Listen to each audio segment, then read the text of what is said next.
আমরা ইংরেজি শিখি কেন? আমরা নানা কারণ বলি, কিন্তু ইংরেজি কি আমাদের টাকা পয়সা দিতে পারে? Can we earn money by learning English আর বাই স্পিকিং ইংলিশ? আমরা ইংরেজি বলে কি আসলে আমাদের আর্থিক অবস্থার পরিবর্তন করতে পারি কিনা?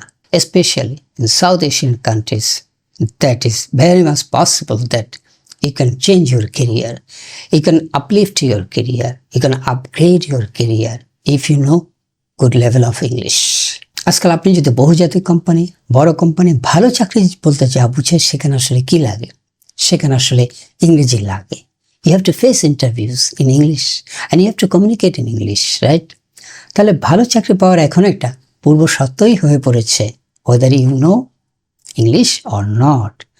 আজকাল যদি ইংরেজি না জানেন, ভালো চাকরি পাওয়া বেশ কঠিন হয়ে পড়বে, তাই না? আমরা তো এটা জানি যে আজকাল ভালো জব পাওয়ার জন্য ইংরেজি দরকার, কিন্তু আরেকটি বিষয়কে আমরা একটু গভীরভাবে ভেবে দেখতে পারি কিনা, ইংরেজি আসলে কিভাবে আমাদের আয়ের পথকে বাড়াতে পারে, আয়কে বাড়াতে পারে। সেটা হলো personal brand.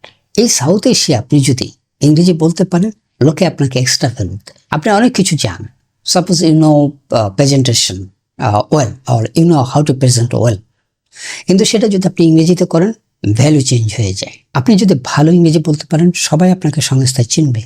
If you can speak English well, if you can present well in English and you can communicate in English, then everybody will know about you. সবাই বলবে সে কি দারুণ ইংরেজি বলে, ভাই তার প্রেজেন্টেশনে ইংরেজিতে অসাম। এই কি হলো, আপনার ব্র্যান্ড তৈরি হচ্ছে, আপনার ব্র্যান্ড ভ্যালু বাড়া শুরু করবে।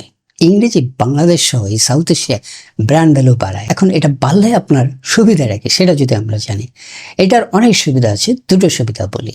আপনার ব্র্যান্ড ভ্যালু যদি বাড়ে, আপনাকে অনেক সময় জব খুঁজতে হবে না, জব আপনাকে খুঁজবে। বিভিন্ন ইশারার লোকজন আপনাকে নক করবে, ভাই একটু কি চা খেতে পারি, আসেন আমাদের সংস্থায় তো এই পজিশন খালি আছে, do you like to join? এটা হবেই আপনার ব্র্যান্ড ভ্যালু বাড়লে। আর আরেকটি যেটি হবে সেটি হচ্ছে যে বেতন নিয়ে আপনাকে খুব একটা বার্গেনিং করতে হবে না, আপনাকে কম অফার করবে না। আপনার ব্র্যান্ড ভ্যালু যদি ভালো হয়, তাহলে স্বাভাবিকের চেয়ে আপনি বেশি পাবেন। এবং ব্র্যান্ডের ভ্যালুটা কোথায়, এটা তো আপনি জানেন যে একটা জিনিস ব্র্যান্ড হয়ে গেলে তার যে স্বাভাবিক ভ্যালু, তার চেয়ে অনেক বেশি ভ্যালু দাবি করে। যে জিনিসটা প্র্যাকটিক্যালি 300 টাকা, সেটা যদি ব্র্যান্ড হয়, সেটা ইজিলি 1000 টাকা দাবি করতে পারে এবং করে।